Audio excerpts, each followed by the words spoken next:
Good morning and welcome to the 3CR Spoken Word program.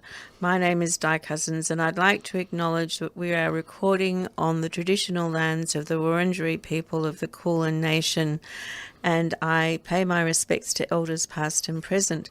Today in the studio I have Eddy Berger and Joel O'Connor. Welcome. Hi, Di. Hi. Thanks. And Joel has co-edited with Sean Stanier a new book, The Millennium Poets II, anthology of poetry and short stories. And Eddy Berger has contributed to that. And it's a great project. Thank you. Yeah. So tell me about, this is The Millennium Poets II. So how did it come about and what was Millennium Poets I? Yeah, thanks, Di. Well, in the 90s, one of the big poetry scenes happening around inner Melbourne was coming out of the Empress Hotel in East Brunswick. My base of operations at that time was across the road where I was living behind Psychic Rainbow tarot readers, and I used to go down the road to get a $2 falafel every Wednesday, and it just so happened that I saw poetry readings happening in the Empress across the road. And when I went in there, lo and behold, I met an old mate of mine who had run poetry readings in Bendigo, Sean Stanier, who was emceeing poetry readings there. And I'd been looking for poetry readings that sort of fitted my experience of the way it was growing up in country Victoria, which was very open, anybody can do anything. There's an opportunity for people to express themselves and that sort of thing. And I was trying to find my home in poetry in Melbourne. And when I walked in there, there was that vibe and I felt at home. And so I got connected to the poetry scene there. And at one point, the poets got inspired to collect their works together and put them into an anthology. So some of the key poets involved in that scene, Sandy Jensen came up with the idea, and Evan Flux came up with the name Millennium Poets, and everybody put their written works on the bar, and Sean said he would compile them into a book. So Sean wrote me in at one point to help co-edit that book, and we took it around to publishers and so on in the late 90s, didn't get anybody to pick it up. Went our separate ways. I jetted off to Paraguay for several years and Sean went to Stawell, and the book sort of went into folklore. A few years ago, I caught up with Evan and Sean again and started floating the idea to think, well, it'd be great if we reconnected with the poets who were involved in that first book, and what if we were to have another go, try and reformat it and maybe do a new version of their works. So that was the first kind of iteration, and I thought, how can we make this even more special? What if we were to look at engaging poets, like kids of the original poets who were poets as well? So this was more of a kind of intergenerational thing. And how could we throw the net wider to also recognise other poets who were key in Melbourne's overlapping scenes at the time, like Eddy, and poets who are active now as well. So when the book came together, there was an opportunity for people who got the vibe of the book to get involved and put their works together. And we've created this work as a collective thing. I've done most of the editing and so on, but in terms of the co-ownership of the book, we produced it at a cost price, so there was no profit for me or anybody else. Made it as cheap as possible for each of the poets to buy as many as they wanted and then go out and sell them. So let's just go back a little bit. So you came from Bendigo, was that what you said? That's right. And there was a poetry scene in Bendigo in the earlier 90s, or? So there was a big warehouse arts collective space called Art Space in the centre of town, where sculptors and musicians and poets could put up a bit of plywood and build their own little studio and do their own work. So out of that spontaneous sort of collective space, poets came through, and Sean was part of a poetry reading scene there that would do poetry pub crawls around Bendigo's 80 pubs, where you would go to a pub and do a read and then have a drink and then see how many pubs you could get to before you fell over. So. Oh, what a great idea. Why don't we do that more often? Yeah. And now, Eddy, you're in the studio as well. Yes. Can you tell me, what do you remember about the readings at the Empress of India at that time? I never knew about the readings at the Empress, but there was lots of readings that I knew about. I might just read a little bit of my my reflections on the era from the book. I used to be a visual artist, but in the 80s took up poetry and short story writing. In the 90s I studied creative writing there. I found my voice as a fiction writer and as a performance poet, and frequented numerous spoken word readings. It was a huge scene with readings on most nights of the week, sometimes two. Melbourne ranked as one of the world's spoken word hotspots. It still does. I started experiments with the language, playing with sound, form and dynamics as I do today. There was a great vibe, daring and electric as autobiographical poets bared their souls. Political poets vented their rage, performance poets competed for popularity, and MCs were like rock stars. Poetry at the Rochester Castle and the Perseverance poets were big. The Dan O'Connell poetry took off, as did Badinsky's Theatre of Exile, McCoppin's at the Art House, and the Art House soon followed by the Barleycorn and Babel. Great. So, Joel, let's get to some of the poems in this new book, Millennium Poets II. So what would you like to read? Well, I'm going to read a poem called Jacarandas on Waiora Road. So it's about my experience of living in McLeod. And Waiora Road has this wonderful line of jacarandas. So if you get there at the right time of year, just after the weather's starting to turn at the end of summer, all of the jacaranda flowers blow out on the road and you get this whole roadway of purple.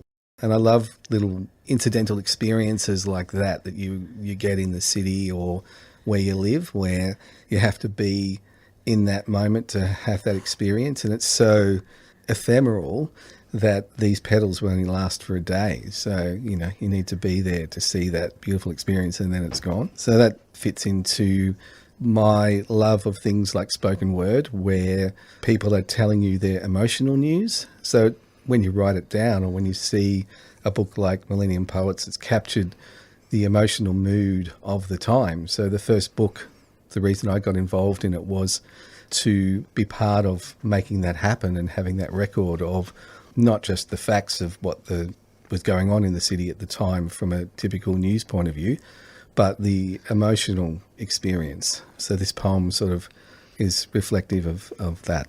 Jacarandas on Waiora Road. First day of summer. There was a storm through overnight. All the trees have been shaken down. December snow in the sunlight. Blossoms fill my windscreen, shimmer in the daybreak.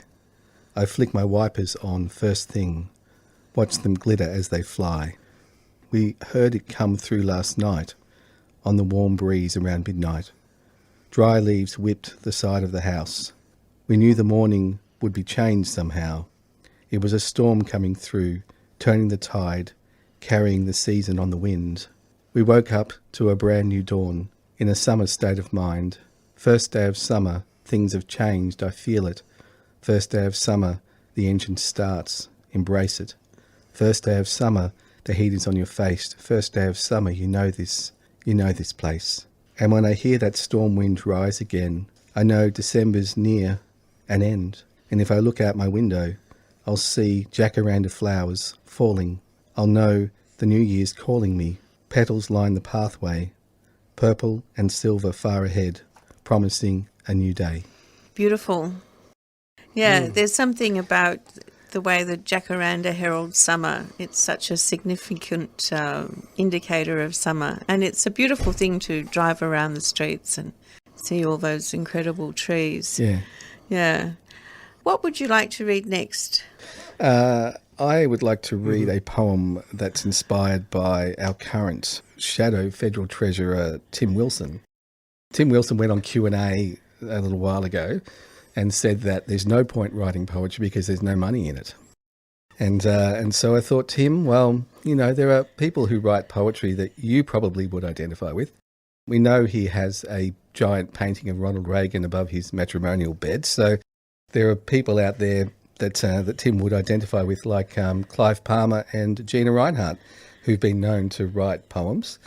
So I thought I'd write this poem about Tim's point of view and show him that there are people that he would resonate with who also write poems as well, to see if I could change his mind.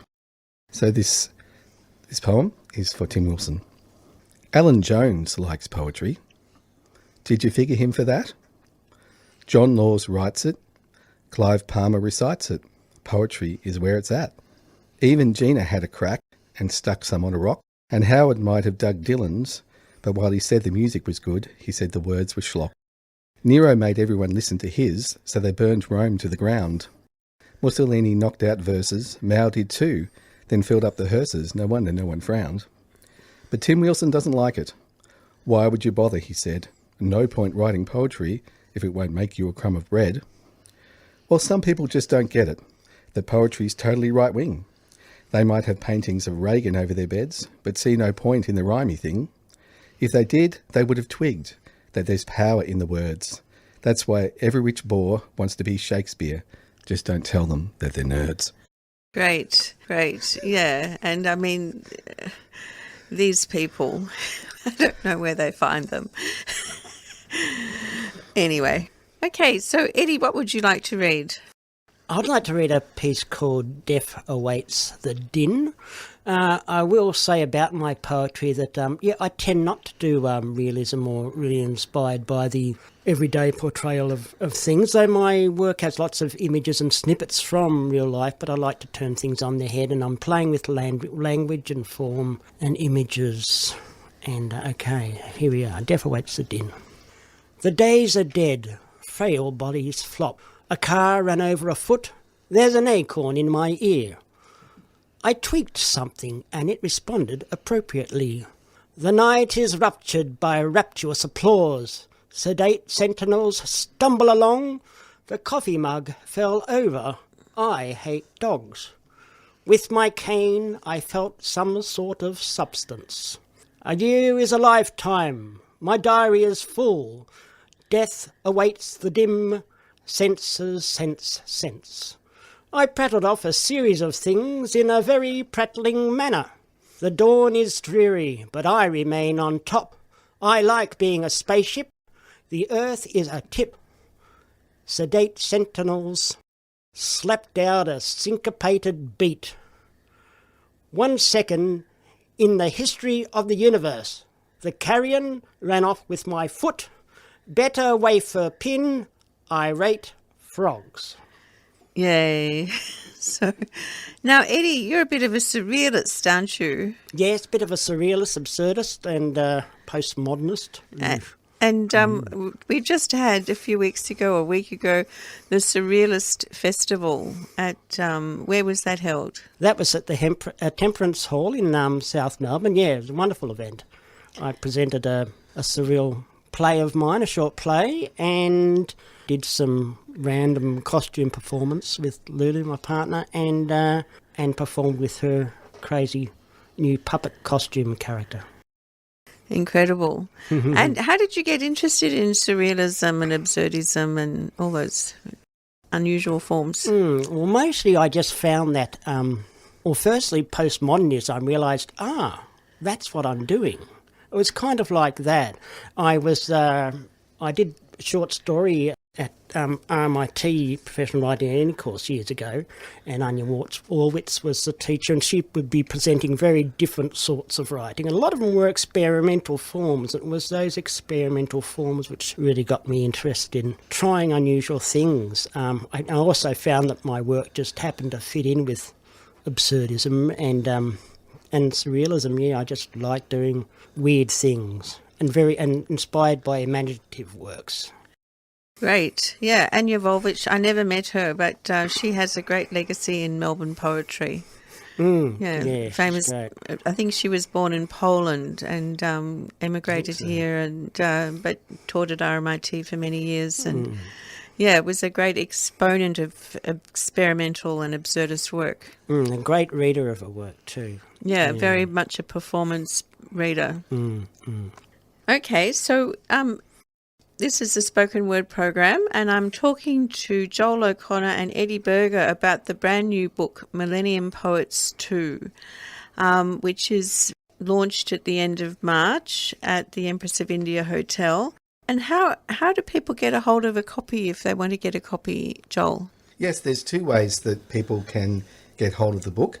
There's a website, Tales from the Treehouse, a fellow publisher who puts books up online for people to sell. So talesfromthetreehouse.com.au. If you go to the shop there, you'll be able to buy the book directly, or you can go to my website, joeloconnor.net, email me at joel@joeloconnor.net, and you can purchase a copy that way as well. We will also be making efforts to get it into bookstores around the place, and I'll be taking copies to poetry readings for a while too. Oh, good. And so which poetry readings would you be going to, Eddy? The Yorkshire Stingo Hotel on corner of Language Street and Hoddle Street in Abbotsford. There's also Bar Usu on Sydney Road in Brunswick on Tuesday night.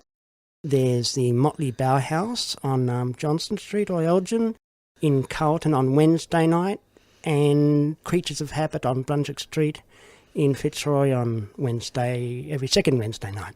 Amazing. Okay, so thinking about this new book, Millennium Poets II, there's a number of different poets in it. I think some of them have passed away, like Grant McCracken. Who else is no longer with us? So there were a few poets who were connected to the scene who read regularly at the Empress, who we've included in this book as a Vale. So, we've reached out to their friends and family, told them about the book and asked if they had poems they could contribute. So there's a poet, Anthony James Day, who later became known as the Hobart Dancing Man, whose brother has recorded his poems and gave us permission to put those poems in the book. Darren Dickman was another poet from Brisbane who spent a lot of time in Melbourne and isn't with us anymore. And the fabulous Grant Alexander McCracken, who was connected to the Empress Hotel and did some emceeing and so on. And it's part of the Venn diagram of poetry scenes that sort of connected people like Eddy and I at the time, overlapping, and ended up seeing that we lived together in a share house in Kew in the late 90s with 10 bedrooms and a very kind of theatrical arts collective vibe as well. Wow, that's incredible. So a 10-bedroom house in Kew, Eddy. How many people lived in this house? About 12, with a couple of people couch surfing a lot of the time. And what sort of things did they do in normal life? Well, there were, hippies and arty people, fire twirlers, and I was just an artist. I was working somewhere. I think I was, taking time off I just finished working at RMIT Library, and I was going to be studying the next year. Yeah, amazing. So that was in the 90s, this big share house. That's right, in the late 90s. Late 90s. Yeah. In what was the address? It was 105 Princess Street, Kew, right at the top of the hill there. Oh, great. Yeah. And did it have a special name? Yeah, it was nicknamed the Other Mansion because there was another big share house called the Mansion in the area. Amazing. Yeah. Great. Okay, so we just mentioned there were a few poets who are in this anthology who are no longer with us. Would you like to read some of their poems, Joel? Yes, I'd love to read a poem by Anthony James Day called If I Had Wings. Okay. So I was able to reach out to his brother, and he gave us permission to include some of Anthony's poems in the book. If I Had Wings. Don't know where I was born, don't know where I'll die, but when I do, I'll become a golden eagle, a prince in the sky. If I had wings, I would fly away. If I had wings, I would leave this place today. If I had wings, I would fly right out of here. If I had wings, I'd be free, have no fear. If I had wings of an eagle, I would fly to the sun. If I had wings of a barn owl, I would fly to the moon. If I had wings of the albatross, I would fly across the 7 seas. If I had wings of a turtle dove, I would fly to your room. If I had wings, I could fly to anywhere. I would return to you still. If I had wings, I'd perch on your windowsill. If I had wings, I'd set my wings to flight. If I had wings, I'd fly back to you tonight. I hear the universe call. Wow. Well, Vale Anthony Day. Vale, Yeah. Much missed. Yes, Anthony had a second creative career, it turns out, in Hobart. He became known as the Hobart Dancing Man after he left Melbourne, and he used to dance in the street in front of the Sony or Brash's music store down there that would play music in the main street and inspire everybody with his creative and free dancing. Wow. Well, that's a special gift. Yeah. Yeah. Okay, so let's read another poem from one of the poets who's no longer with us. I found a really beautiful poem in here by Grant Alexander McCracken called Wedding Veil for Lele. I don't know if you want to read that one, Eddie. You had a very close connection with Grant, or if you'd like me to read it. You're probably better because you're more familiar with it. Okay, all right.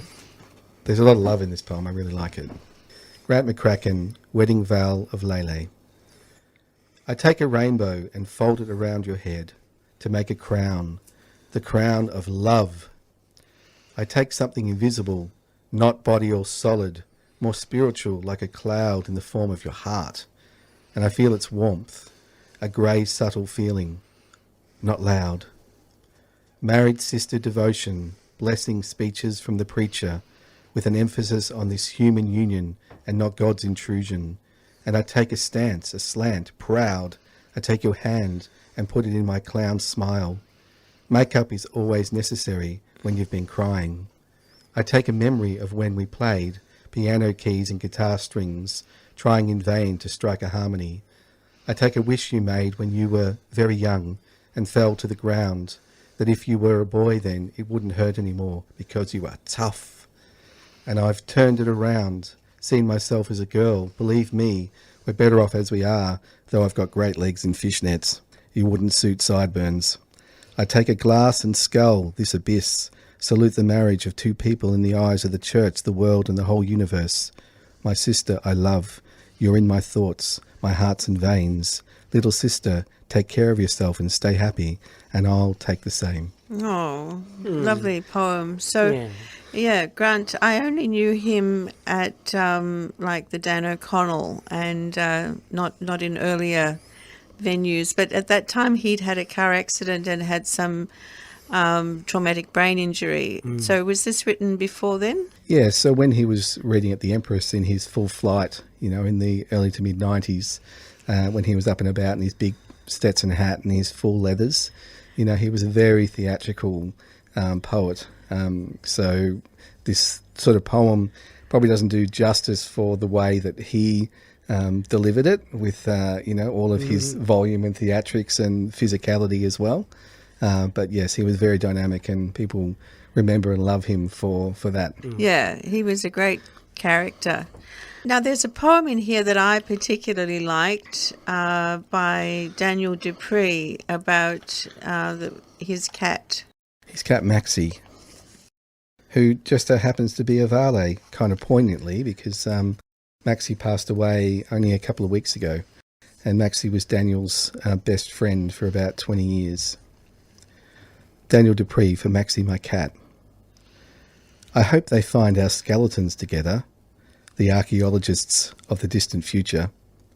I hope they find my jawbone next to yours and puzzle over the missing pieces and how unconditional love could be encoded in a jawbone.